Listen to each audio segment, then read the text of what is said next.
guys, welcome back to our channel. Hope you all doing good guys. இன்னைக்கு இந்த வீடியோல இந்த கொண்ட கடலையை வச்சு அடிக்கிற வெயிலுக்கு ரொம்ப ஹெல்த்தியாவும் குளிர்ச்சியாவும் இருக்கிறதுக்காக ஒரு ஈவினிங் ஸ்நாக் தாங்க பண்ண போறோம். அதாவது கொண்ட கடலையில சாலட் தாங்க பண்ண போறோம். வாங்க வீடியோக்குள்ள போகலாம். வீடியோக்குள்ள போறதுக்கு முன்னாடி நம்மளோட சேனல் ஃபர்ஸ்ட் டைம் பார்க்கறதா இருந்தா மறக்காம சேனலை சப்ஸ்கிரைப் பண்ணிக்கோங்க. கூடவே பெல் ஐகான் கிளிக் பண்ணிக்கோங்க. அப்பதான் நான் போடுற வீடியோஸ் எல்லாம் டெய்லி உங்களுக்கு நோட்டிஃபிகேஷனாக வரும். இந்த சாலட் பண்ணுறதுக்காக நான் இன்றைக்கி 250 கிராம் அளவு கொண்ட கடலையை ஒரு 8 மணி நேரம் நல்ல தண்ணியில் ஊற வச்சுட்டு பிறகு குக்கரில் 3 விசில் விட்டு வேக வச்சுட்டு தண்ணி வடிகட்டி எடுத்து வச்சுருக்கேன்.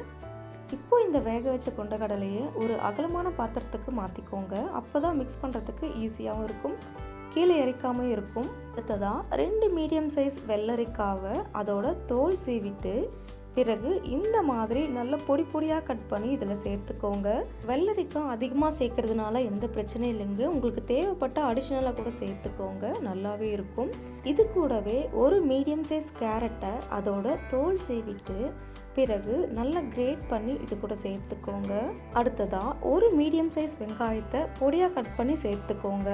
கூடவே ஒரு பெரிய சைஸ் தக்காளி ரொம்ப கொலன்னு இல்லாமல் டச் பண்ணும்போது நல்லா ஹார்டாக இருக்கிற மாதிரி தக்காளியை பொடியாக கட் பண்ணி சேர்த்துக்கோங்க. இது கூட பொடியாக நறுக்கிய ஒரு கொத்து கொத்தமல்லி கூடவே 1/2 டேபிள் ஸ்பூன் சாட் மசாலா சேர்த்துக்கோங்க.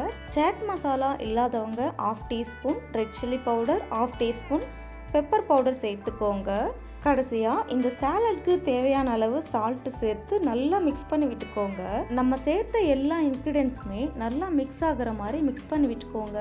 அவ்வளோதாங்க, நம்மளோட கொண்டக்கடலை சாலட் ரொம்ப சூப்பராக ரெடி ஆயிடுச்சு. இந்த சாலட்டில் கொண்டக்கடலை கூட அடிக்கிற வெயிலுக்கு நல்ல குளிர்ச்சி தரக்கூடிய வெள்ளரிக்காய் சேர்த்துருக்கோம். அது மட்டும் இல்லாமல் கேரட், தக்காளி எல்லாம் சேர்த்துருக்கிறதுனால ரொம்ப ஹெல்த்திங்க. கண்டிப்பாக இந்த மாதிரி சாலடை உங்கள் வீட்டில் டக்குன்னு செஞ்சு நல்லா ருசிச்சு பாருங்கள். ரொம்ப ஹெல்த்தி அண்ட் டேஸ்டியாக இருக்கும். கண்டிப்பாக இந்த மாதிரி ட்ரை பண்ணி பார்த்துட்டு எப்படி இருக்குன்னு கமெண்ட் பண்ணுங்கள். அண்ட் இந்த வீடியோ உங்களுக்கு பிடிச்சிருந்தா லைக், ஷேர், கமெண்ட் மறக்காமல் சப்ஸ்கிரைப் பண்ணுங்கள். தேங்க்யூ ஃபார் வாட்சிங்.